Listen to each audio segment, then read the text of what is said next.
What we're covering in this video is visibility when it comes to reversing. And what I mean by visibility is an object or an obstacle that's not that easy to notice and identify. When we reverse, we think that the coast is clear, only to find to our surprise that we actually strike an object. You'll see that in the animation. Here, the driver of the red vehicle had struck a lamppost, so not that easy perhaps to see.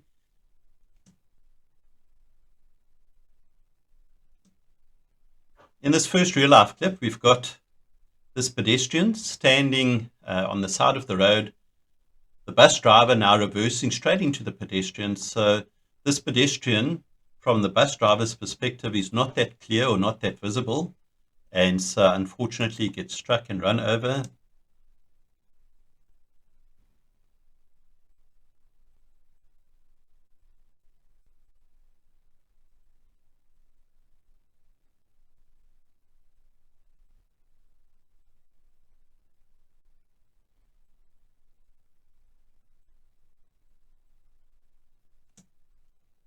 Here we've got a van that's reversing, and we'll see that it strikes a lamppost as we saw in the animation.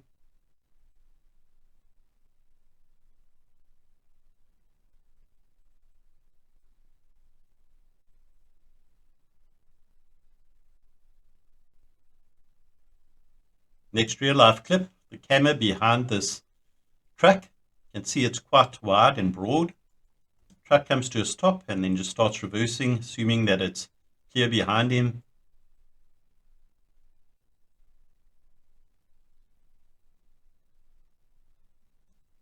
So all these real life clips, there's just a few of them. Have a look at the montage section as well to follow.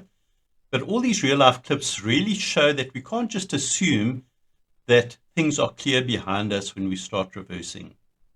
So try and make sure when you're approaching the vehicle, before you climb in the vehicle, have a look to see if it is clear. But then one can't just assume if it is clear that it's going to stay that way. But have a look at least for objects that are static. So in other words, a lamppost or maybe a ditch behind you or a rock, whatever the case might be. Have a look for those static items so that at least you know it's clear of those things. But you still need to pay attention to any moving objects, whether it's people or other vehicles and so on. But the whole point is to make sure that we can see what's happening behind us if we're going to reverse. We can't just think that it's clear, blindly reverse, and think that it's going to be safe. If we can get a device such as a rear camera, either a dash cam that we fit to our vehicle, then you're going to find that that's going to help us a lot as well. So I encourage you to do that. I'll put a link in the description section of this video to a dash cam that I actually use, and I find it very handy, so you can go and have a look at that as well.